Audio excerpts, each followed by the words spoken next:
Little girl sends photo to mom to say she's at school. Mom zooms in and calls 911 immediately. Mom, I'm at school now. Don't worry, okay. The familiar text came with a selfie, arriving on Laura's phone at exactly 7:32 a.m., just like always. Laura smiled at the message from Claire, her 16-year-old daughter who was always thoughtful, well-behaved, and punctual. She's really growing up. Laura murmured, instinctively zooming in on the image on her phone. In the photo, Claire stood in front of a whiteboard, with rows of student desks in the background. She wore a faint smile, though her eyes looked slightly strained, something Laura didn't notice at first. Until she saw a strange hand. Just behind Claire, in the upper left corner of the image, there was a man's hand gently gripping her sleeve, as if trying to pull her back. The fingers were bony, the skin pale and ashen, the nails dirty. That hand didn't belong to any student. Laura's heart froze. She brought the phone closer to her face, her heart pounding violently. She zoomed in further on the background, and saw half of a man's face, partially obscured, with a long scar running from his temple down to his neck. That man was staring directly at the camera, his gaze cold and menacing. Laura jolted, dropping the phone onto the floor. Her coffee cup tipped over, spilling across the table. Trembling, she picked up her phone, her heart beating like a war drum. No. No, this can't be, she whispered, quickly opening her contacts and dialing Claire. The phone rang several times, then went to voicemail. Laura called again. A second time. A third. Still no answer. I have to do something. Right now. She quickly dialed the local police. Emergency services, 911. My daughter. I think she's been kidnapped. Laura's voice cracked. Please try to stay calm, ma'am. What's your daughter's name and age? Claire Marshall. 16 years old. She goes to Lincoln High School. She's in class 11B. Can you tell us what makes you suspect she's been kidnapped? Laura took a deep breath, sent the photo by email to the dispatcher, and said breathlessly. Please, look closely at the photo. There's a strange hand gripping her arm. And a man, he has a long scar and a look that could eat her alive. He's standing right behind her in what looks like a classroom. But what, ma'am? She always takes the photo herself at the start of class. No one else is ever in the shot. She never lets anyone get that close. We'll escalate this to the investigation unit immediately. Please keep your phone with you. Less than 30 minutes later, at the district police headquarters, Major Ethan Johnson received the report from the emergency dispatch team. He glanced at the photo displayed on the large screen and frowned. That scar looks familiar. But Ethan exhaled deeply. He turned to a young, eager officer, Detective Megan Lewis. Megan, take this photo to the image analysis team. Have them examine every lighting detail and background element.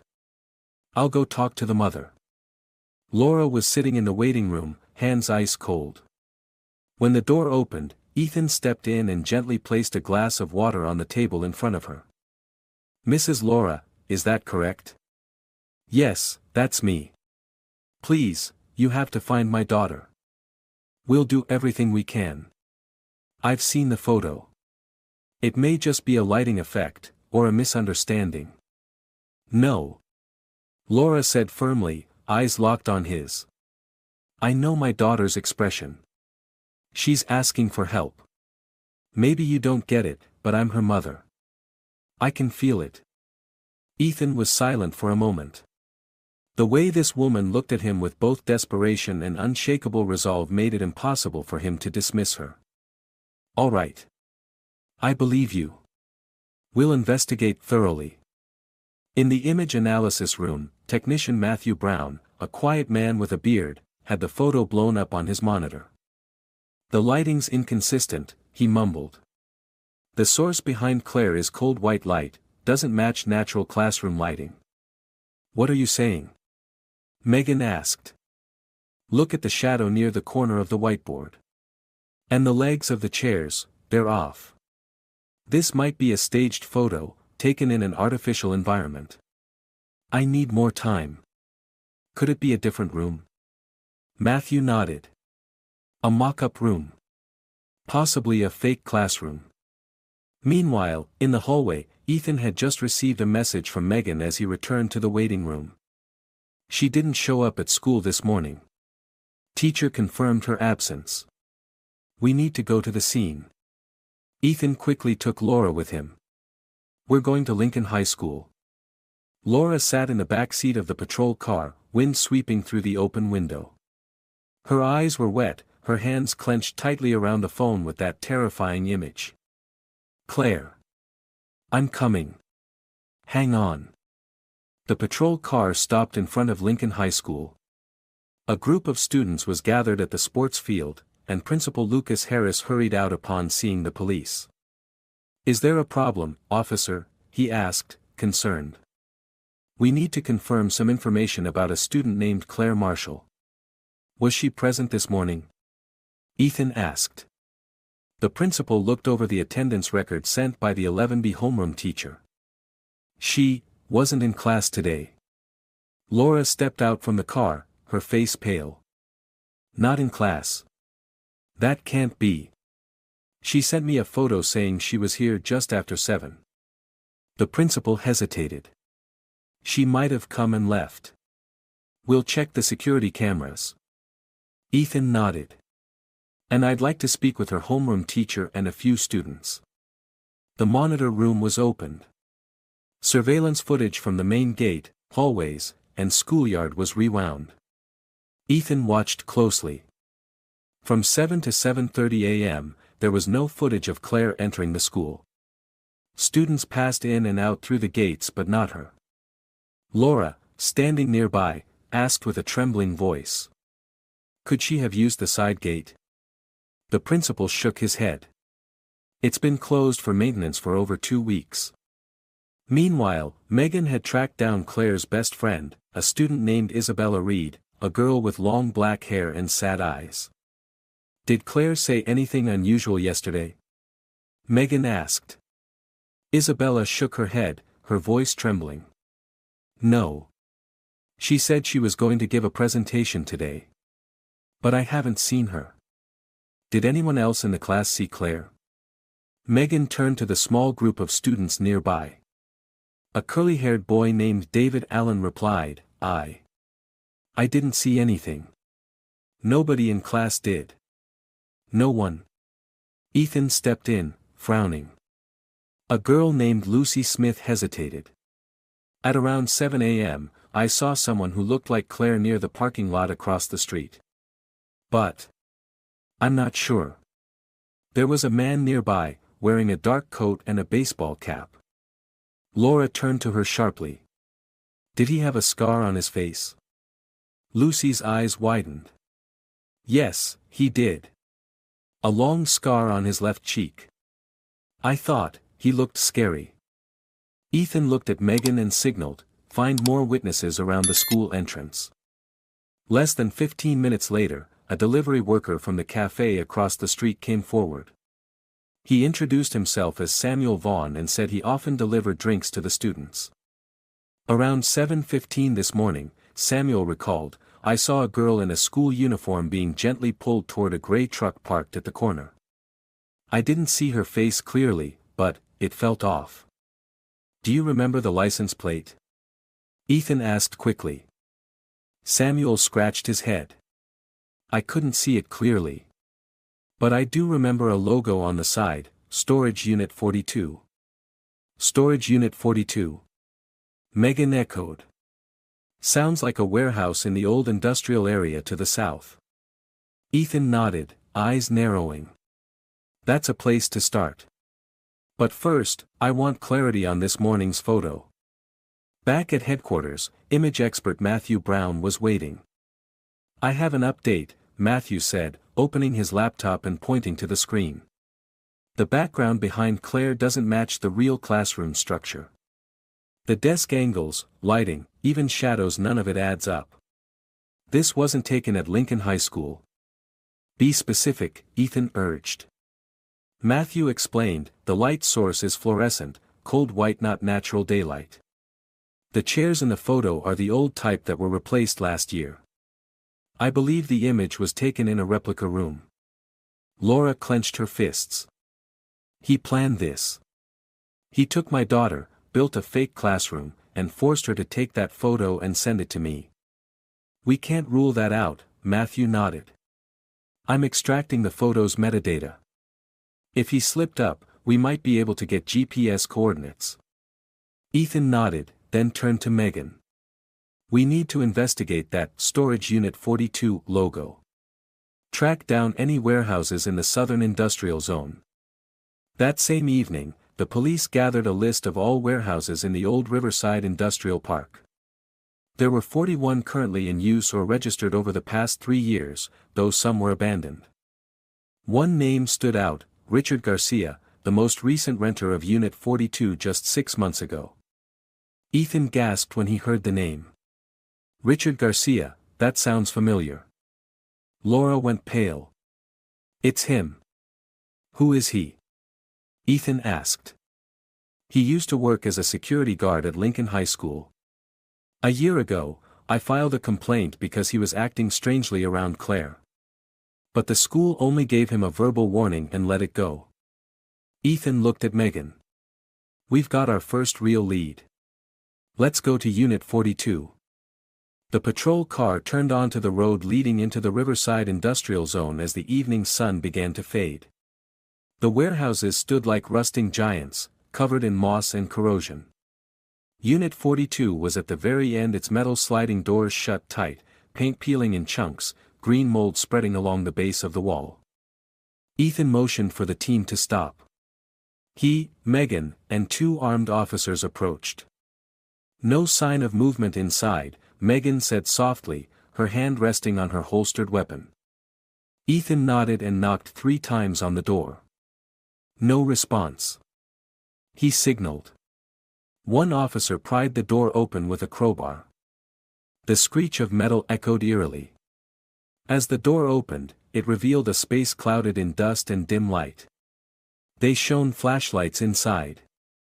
The team froze. Inside was a classroom. A whiteboard stood against the wall, old student desks arranged in neat rows. It was a crude replica, clearly built on purpose. On one of the desks were scattered high school textbooks.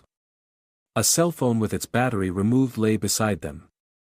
In the corner, a flickering fluorescent light hung overhead. No one's here, Megan whispered. Ethan stepped into the middle of the room, scanning everything. He looked up at a tiny security camera mounted on the ceiling. There's a camera. He was recording everything. An officer opened a small door to an adjoining room. No one inside, just a few fast food bags, empty water bottles, and an old pillow. He must have left not long ago, Ethan assessed. Megan plugged a laptop into the ceiling camera's hard drive. After a few minutes, footage played on her screen. They watched as Claire was dragged into the room, her hands bound, mouth covered with duct tape, fear etched across her face. Then Richard Garcia appeared on screen, fully visible. He wore his old security uniform, his hair long and messy, a deep scar slicing across his left cheek. He leaned down, removed the tape from Claire's mouth, and whispered something into her ear before forcing her to stand, adjusting the camera angle, handing her a phone, and signaling her to take a selfie. Take it, Richard growled in the video. Just like every morning. If you don't, I'll show your mommy something much worse.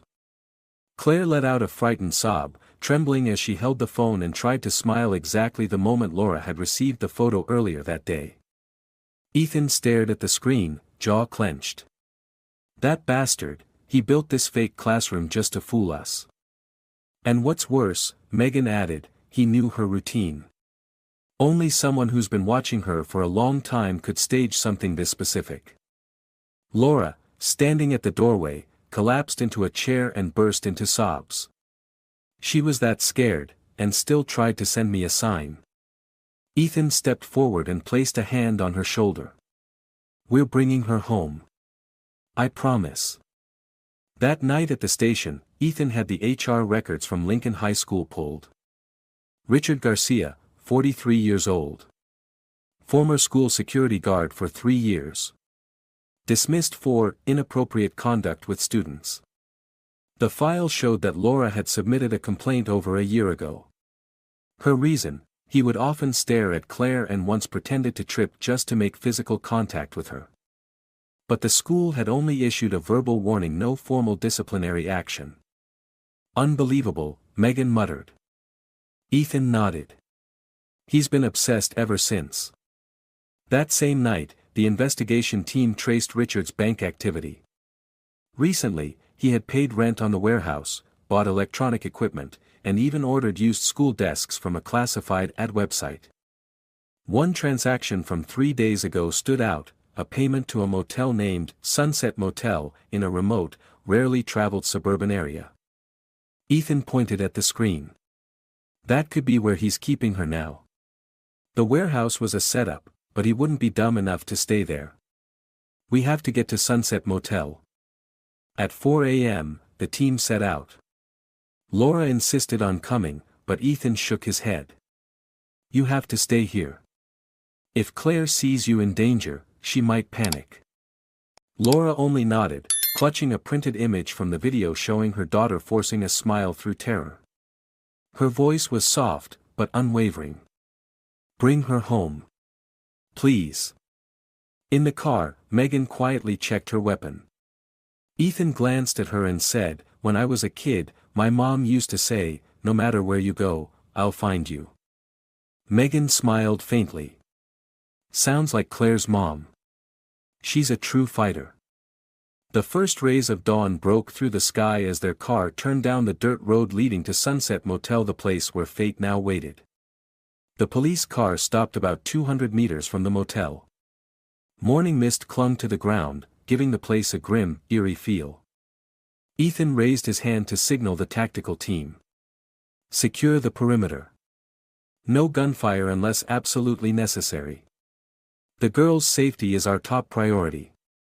Megan nodded, adjusted her radio, and crept along the old brick wall. East windows open. Might be a ventilation point, she whispered into her earpiece. Ethan studied the motel layout, old and run down, with only 3 rooms currently in use. Richard had checked in under the alias Raymond Moore. Let's go in, he said. The door to room 203 creaked open as Megan led the entry, gun drawn. A musty, bleach-tinged stench filled the air. In the flashlight's beam, they saw a messy room, an old single bed, a broken ceiling fan, and a shattered student chair in the middle of the floor. In the corner, a whiteboard bore scribbled words. Claire, you've always been a good girl, haven't you? Below it were printed photos from Claire's phone, various forced poses, her face frozen in fear, her smile twisted. Ethan's fists clenched. Sick bastard. Behind a thick curtain was a small metal door. Ethan tried the handle.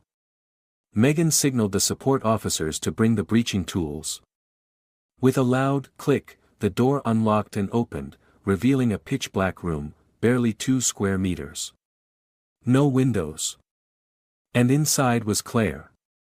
She lay curled on the floor, wrists bound with plastic ties, mouth taped shut. Her eyes were wide, watery, her entire body shaking. Claire. Megan rushed in, ripping off the tape and cutting the restraints. You're safe now. You're safe. Claire couldn't speak. She sobbed, gasping for air, then collapsed into Megan's arms. Her eyes scanned the room in disbelief. Ethan turned to the team. Where's Richard? An officer answered, he's not here. He might have fled through the back when he saw us arrive. Ethan grabbed his radio. All units. Lock down the area within a 1-kilometer radius. He must not escape. At that very moment, Richard was weaving through the trees behind the motel. He wore a worn-out jacket, cap pulled low, his face contorted with rage and fear. It's all ruined, ruined again, he muttered between heavy breaths. His phone buzzed in his pocket. Laura calling. He let out a twisted chuckle and declined the call. Soon. I'll teach you what happens when you go against me. Back at the motel, Claire sat wrapped in a thin blanket Megan had given her, hugging a pillow, eyes still too scared to meet anyone's gaze. Ethan sat across from her, his tone gentle. Do you remember anything he said? Did he mention another location? Claire whispered, her voice broken. He said. Class has only just begun.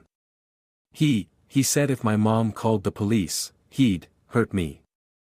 So she'd have to watch. Megan exhaled sharply, eyes burning. This girl's been through too much. Ethan stood. We have to find him before he tries anything again. Just then, a knock at the door. A police officer entered. We found another room 2 blocks away that looks like it was just vacated. Hallway camera caught Richard at 5:12 a.m. He was wearing black and carrying a backpack. He's still close. Ethan drew his weapon and turned to Megan. Let's go. Back at the precinct, Laura was sitting silently, clutching her shawl, her gaze empty until the news came. She's safe, the front desk officer said. The police found her at the motel. They're searching for Richard now. Laura sprang to her feet, tears spilling from her eyes. I want to see my daughter. Please. The officer hesitated. Captain Ethan said you should stay here, but if you're willing to go with an escort, we can take you. Laura said nothing more, only tightening her grip. I'm ready. Back at the scene, Megan and Ethan moved with their team, sweeping every corner and abandoned room. Finally, on the 3rd floor of a deserted building, they heard soft footsteps. Ethan raised a finger to his lips, signaling silence, then crept forward, step by step. The door creaked open. Richard was sitting in the dark corner, his eyes vacant as he stared into the void, muttering, all of you are fake, only Claire is real, she understands me, she. Richard Garcia. Ethan shouted. Drop the weapon. Richard jolted, eyes bloodshot. You don't understand anything. Drop the weapon, or we will open fire. Richard sprang up and bolted toward the window. Megan fired a warning shot into the air. He froze, then collapsed to the floor, screaming hysterically. The girl, where is she? I have to talk to her. I'm not done yet. Ethan stepped forward and cuffed him. It's over. You're never going to lay a hand on anyone again. Outside, as the ambulance arrived to take Claire for a medical checkup, Laura reached just in time. She ran toward her daughter, crying out, Claire. The girl turned her head, recognized her mother, and ran into her arms, sobbing uncontrollably. Mom. I was so scared. I thought I'd never. No, sweetheart. I'm here. I'll always find you. The ambulance rolled toward the city hospital, its siren breaking through the nightmare that had lasted for 24 hours. Claire lay on the stretcher, her small hand tightly gripping her mother's. Laura didn't take her eyes off her daughter for even a second, her face streaked with tears but filled with strength. I'm cold, Claire whispered. It's okay, sweetheart. As long as you're here, I'll do anything. Laura bent down and kissed her forehead. The paramedic checked her pulse and blood pressure, then turned to the nurse. She has some minor scratches, might be slightly dehydrated and undernourished. The priority is psychological evaluation post-trauma. Claire closed her eyes, tears streaming down her cheeks. In her ears still echoed Richard's sick, rasping voice, his vile hissed words. No one's coming. Your mom doesn't believe you. She forgot you. She shivered. But her mother's voice still rang out, clear and gentle. I'm here now. At the scene, Ethan and Megan escorted Richard into the transport vehicle. He didn't resist, but his eyes darted around wildly, and he kept mumbling. They don't understand, she's an angel. I just wanted to keep her with me, my perfect classroom, no one understands. Megan stood silently, gripping the folder filled with witness statements and photos. His mind, it's a prison. Ethan nodded, his face tense. He knew how to hide, studied the victim's habits, staged an entire setup to fool both the mother and the police. That wasn't a random act. It was calculated. Sick. And dangerous. He looked toward the empty yard where the ambulance had just driven away. At least the girl is safe now. Megan added, and thank God that mother never gave up. Later that day, at Mercy General Hospital, Claire was transferred to a special care unit. A psychologist came in for an initial assessment. Laura sat beside the bed, still not moving from her spot. The doctor spoke gently, "We'll provide full psychological support. But the most important thing is the presence of family, especially the mother." Laura squeezed her daughter's hand. "I'll stay. As long as it takes. Whatever it takes. As long as she heals." Claire slowly opened her eyes and looked at her mother. "Mom, yesterday. I didn't think I'd ever come back. But I heard you," Laura whispered. "I saw the look in your eyes in that photo. I knew you needed help. I will never ignore that look." Claire trembled. "I tried to smile, so you'd think everything was okay, but my hands were tied, it hurt so bad. I was so scared." Laura's voice cracked as she gently stroked her daughter's hair. "You don't have to try anymore. You can cry, scream, be scared. I'm here, and you're safe now." Meanwhile, at the police station, an urgent meeting was held with all officers involved in the case. Ethan addressed the team. "Richard Garcia will be charged with multiple crimes: kidnapping a minor, unlawful confinement, assault, and threatening a life." Officer Justin Miller, in charge of criminal records, added, "He showed signs of mental illness from a young age, was expelled from high school for assaulting a female classmate.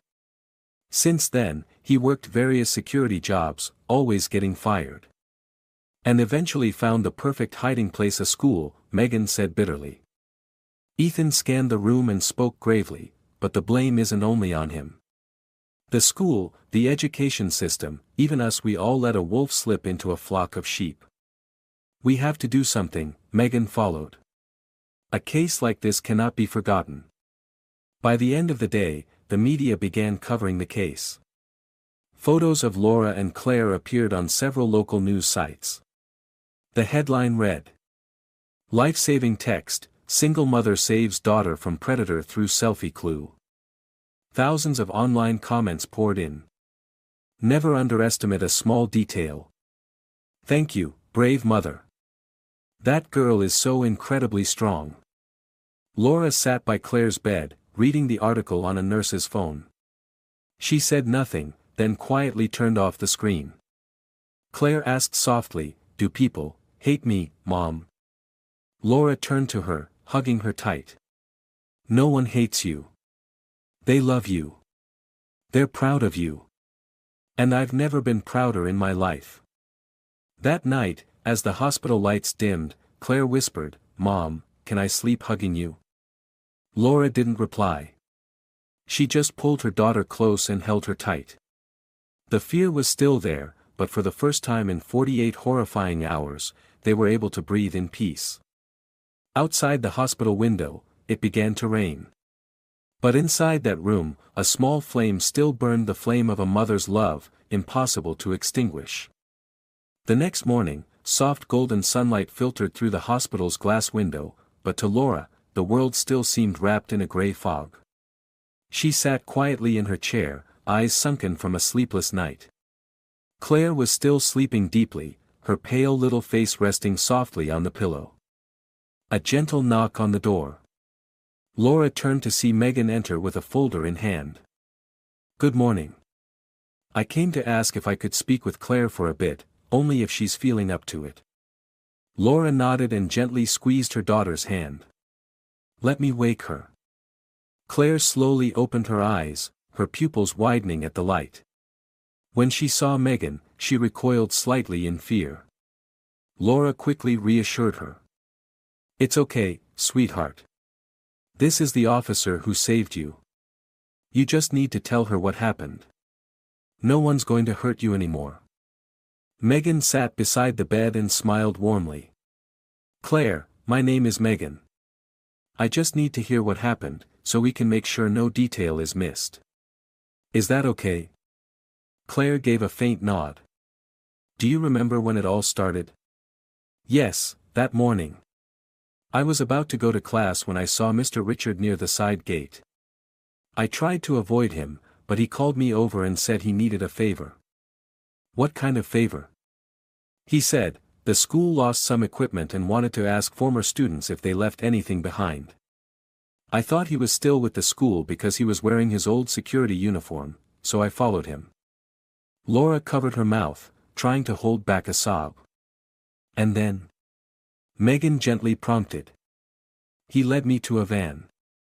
Then, suddenly he taped my mouth. I couldn't scream. It was dark and it smelled bad inside. I don't remember how far we went. When I woke up, I was already in the fake classroom. Megan turned a page in her notes. Do you know why he took you? Claire trembled. He said. I was a good student, the only pure thing left. He said the world outside was filthy and evil, so he wanted to keep me. Megan clenched her jaw. And he made you stage the classroom? Claire nodded. He gave me my phone, made me take pictures. Made me smile. If I didn't, he said he'd send pictures of me tied up, to Mom. Laura sobbed, holding her daughter tightly. I'm sorry. I'm so sorry I didn't protect you sooner.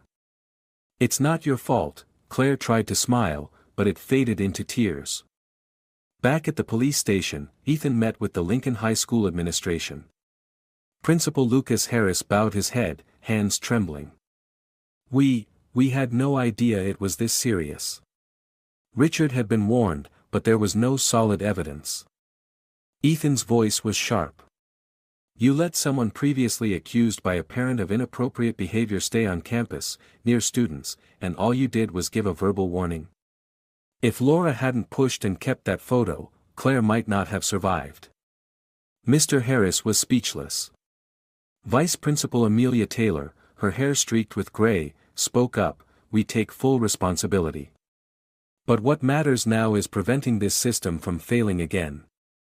Ethan stood, his gaze hard. I'm submitting everything to court. The school will be held accountable. We can't let lack of evidence be an excuse for negligence anymore. In the hospital room, after the interview, Megan stepped outside and found a middle-aged man waiting at the door. He wore a faded shirt and held a small bouquet. Excuse me, are you the officer handling Claire's case? He asked. Yes. And you are? I'm Charles Garrett. I'm the new security guard. I replaced Richard 6 months ago. I heard some rumors, but no one ever spoke openly. When he got fired, it was a relief, but I never imagined he was still lurking near the school. Megan tilted her head. Do you know why no one filed a formal report? Charles looked down. Fear. Fear of blame, of losing their jobs, of their kids being targeted. But after this, I promise as long as I'm working, I'll speak up. Megan nodded, saying nothing more. That afternoon, Laura sat reading her unread messages. Dozens of texts from friends, relatives, co-workers offering support, crying with her. One message came from her mother, far away in the countryside. My daughter, I'm so proud of you. You saved my granddaughter. Stay strong for Claire. Laura broke down again, not from pain this time, but from a tidal wave of emotion. She turned to look at Claire, who was finally sleeping peacefully. We made it through, didn't we, sweetheart? No one answered, but the stillness of that moment seemed to whisper, yes, through each of Claire's soft breaths.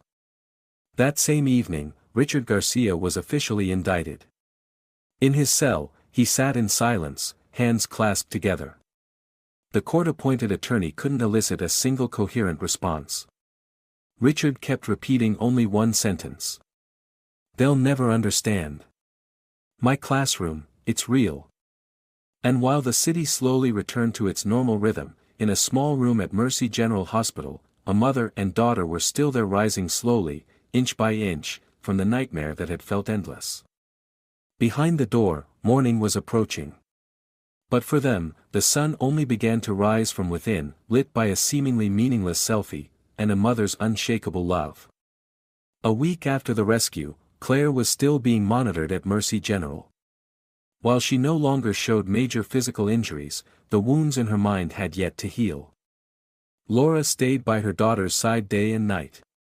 She only left the hospital bed when absolutely necessary, took every meal there, and even took unpaid leave from work to remain with Claire. I want to go outside for a bit, Claire whispered that morning, eyes turned toward the window where sunlight streamed in. Are you sure? Laura asked gently. Claire nodded. I just want to sit in the sunlight. Will you sit with me? I always sit with you, Laura smiled softly, pulled the blanket off, and helped her daughter to her feet. They walked out into the hospital garden, where white stone benches lined the paths and petunias bloomed in full color. Claire took a deep breath, then closed her eyes. Mom. Yes. I think I'm going to be okay. Laura looked at her, eyes misty. I believe you. You're braver than anyone I've ever known. That afternoon, Dr. John Martin, the hospital's lead psychologist, came in for a follow-up. He was in his 50s, with a calm demeanor and a kind tone. An American-born specialist, he had worked at various trauma recovery centers for children. Claire, he began gently, today, let's not talk as doctor and patient but as two friends. Is that all right? He sat down by a small table. Claire nodded, offering her first faint smile in days. Do you still dream about what happened? Yes, but not as often. Are you still afraid of him? She looked down. No. Not like before. I know he can't get to me anymore. John nodded and opened his notebook. Would you be willing to share your story? To help other kids like you? Claire looked surprised. Help others? Yes. There are many children out there who've been hurt. But you with your courage can be the light that leads them. Laura smiled, holding her daughter's hand. Claire looked at her mom, then at John. I want to try. Meanwhile, the media began receiving official updates. A press conference was held at the city police headquarters. Lieutenant Ethan Johnson stood in front of a packed room of reporters. Today, we officially confirm that Claire Marshall was safely rescued from the suspect Richard Garcia. This was the result of coordinated efforts by the investigative team, image analysts, and, most importantly, the exceptional vigilance of the victim's mother, Ms. Laura Jameson. A reporter raised a hand. Lieutenant, can you confirm what charges Richard is facing? The charges include kidnapping, unlawful confinement, endangerment of life, assault, and invasion of privacy. Additionally, legal authorities are reviewing a new penal code charge, the creation of environments causing psychological harm to minors. A wave of murmurs spread through the room. That same evening, on a special news broadcast, the anchor read a statement from Lincoln High School. We humbly apologize to the victim's family and all students. The school will undergo a comprehensive security reform, including additional cameras, stricter screening for security personnel, and the formation of a parent oversight committee. Laura received an email from the new principal, Mr. Anthony Morgan, who had replaced Lucas Harris, suspended for negligence. The email read: Dear Ms. Laura, I cannot imagine the pain you've endured. I would like to request permission to visit Claire soon, if you and she are willing. After reading it, Laura sighed. Claire asked, You don't want to meet him, Mom? Laura shook her head. What they say now doesn't matter to me. What matters is whether you're okay. That night, Claire logged back into social media for the first time since the kidnapping. Her inbox was overflowing with messages of support from friends, teachers, and even strangers. One message made her cry. From her best friend, Isabella Reed. "I'm so sorry I didn't notice anything strange. I was right there and still couldn't do anything. But I promise from now on, I'll protect you just like you protected me from those bullies in 8th grade." "I owe you," Claire replied. "No one's at fault. I'm back. I'm alive. Let's graduate together, okay?" The next day, Claire agreed to speak to a local television reporter in the hospital courtyard, with her mother and Dr. John beside her. The reporter asked, "Claire, what helped you survive those darkest hours?" She looked at the camera. "I thought of my mom. And I thought if I had even 1 second to send a message, she'd know something was wrong. And she did." Laura squeezed her daughter's hand. Claire looked at her and smiled this time, a truly radiant smile. The trial of Richard Garcia was set for a Wednesday morning in a public hearing at the city courthouse. The media, child advocacy organizations, and many parents gathered to witness the case that had shaken the community. Laura held Claire's hand as they stepped out of the car, both dressed simply but neatly. Claire now carried herself with more strength. Beside them were Megan and Dr. John Martin, silent protectors. On the other side, Richard was escorted from the detention center in handcuffs, his face gaunt but still showing a disturbingly blank expression. He looked at no one, his eyes dull and disconnected, as if none of it involved him. Inside the courtroom, tension filled the air. The sound of the gavel rang out. The trial of the defendant, Richard Garcia, is now in session. Prosecutor Eleanor Wilson, an experienced attorney with curly hair and sharp eyes, stood to present the indictment. "Your Honor, the defendant engaged in stalking, deceit, kidnapping, and the unlawful confinement of a minor. More gravely, he constructed a false environment, coercing the victim to maintain a psychological illusion, inflicting deep and lasting trauma. This crime is not just a violation of the law, it is a stain on human decency." The room fell silent. Next, Claire was called to the witness stand. Everyone held their breath. Laura watched her daughter walk forward, each step slow but steady. Claire stood upright, hand over her chest, and spoke in a quiet but firm voice. "My name is Claire Marshall. I was kidnapped by Mr. Richard Garcia on the morning of the 12th of last month. My hands were tied, my mouth was taped, and I was forced to take fake pictures to trick my mom into thinking I was okay." "Did the defendant threaten you?" Eleanor asked. "Yes. He said that if I didn't cooperate, he'd do something worse.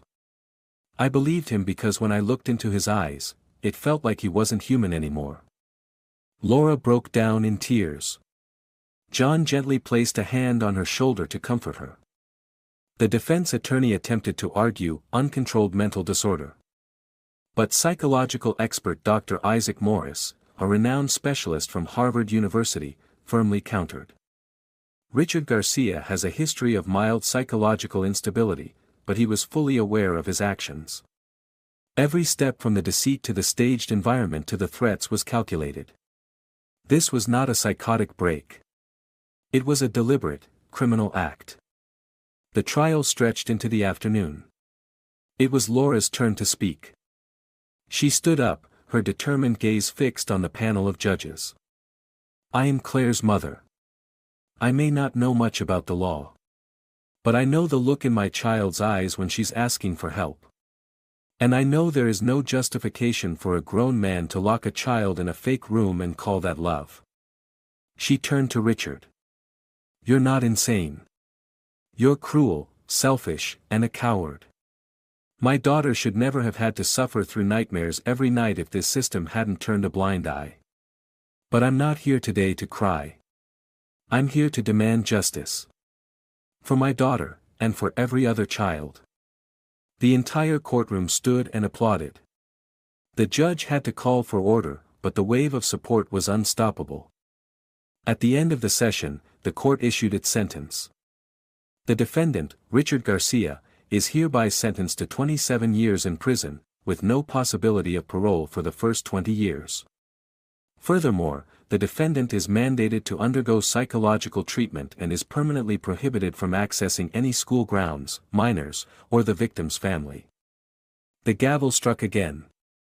Richard remained seated, his eyes lifeless, unresponsive. Megan looked at him and shook her head. The silence of a man who knows he's lost. Right after the trial, the media reported the outcome across all major outlets. On television, the news anchor read: "The trial of Richard Garcia has ended with a heavy sentence. This is not just a victory for justice, but a triumph of a mother's unwavering belief and a child's refusal to give up." After nearly a month at the hospital, Claire finally returned home. The small fourth-floor apartment that Laura and her daughter had lived in for 16 years was now filled with light. Claire stepped into the living room, where the same old sofa, scratched wooden dining table, and framed photo of the two of them still sat on the shelf. Nothing had changed, but to Claire, everything now felt fresh, precious, renewed. Laura stood behind her and said softly, "I didn't change anything. I waited for you to come back so we could do it together." Claire turned and smiled. "Thank you, Mom. Everything still feels like home." She walked over to the photo frame, gently wiped the dust from the edges, and straightened it. "I used to think I'd never see this picture again." Laura stepped forward and hugged her from behind. "But you were strong. And I found you." In the days that followed, Claire and Laura's story spread across the country. Several non-governmental organizations reached out asking to share their story as an example of vigilance, determination, and maternal love. A famous female author emailed Laura, expressing her wish to turn the story into a book. The message read: "Your story made me cry. The world needs to remember that sometimes, a single look from a child is enough for a mother to risk everything." Claire hesitated. "What do you think if they write about me, Mom? I don't want to be famous because of something so painful." Laura held her daughter's hand. "You don't need to become anything. But if your story helps other children be heard, then I think you'll be proud of that." One day, Lincoln High School invited Laura and Claire to attend the launch of a new parent-led security oversight initiative founded after the incident. The new principal, Mr. Anthony Morgan, welcomed them at the school gate. "Ms. Laura, Claire, thank you so much for being here today. And I want to offer my sincerest apologies on behalf of the entire school." Laura nodded. Claire said softly, "I didn't come here to hear apologies. I came to make sure no other kid has to go through what I did." Anthony froze for a moment, then bowed his head. "You're absolutely right." At the ceremony, Claire was invited to speak in front of students and parents. She stood on a small podium, her hands slightly trembling, but her eyes filled with quiet resolve. "I'm not a hero. I'm just a scared kid who tried to survive. And I did because of my mom, and because there were people who believed that no detail is too small to matter." The room was silent. "And if I could say one thing to every one of you, it would be, if you see something wrong, say something. If you notice your friend's eyes change, don't look away. Silence, sometimes, is the most frightening thing." The applause that followed lasted for minutes. After the event, Claire received hundreds of handwritten letters from students at other schools. One in particular moved her deeply. It was from a 7th-grade girl named Lily Nelson. "Dear Claire, my cousin scared me once when I was home alone. I never told anyone because I didn't want to worry my mom. But after seeing you on TV, I told her. She held me for a long time. I think you saved me." Claire read it again and again, tears falling onto her hands. "Mom, we really did something, didn't we?" Laura nodded, needing no words. That night, when peace had returned, mother and daughter stood on their balcony. A soft breeze blew, carrying the scent of jasmine from the garden below.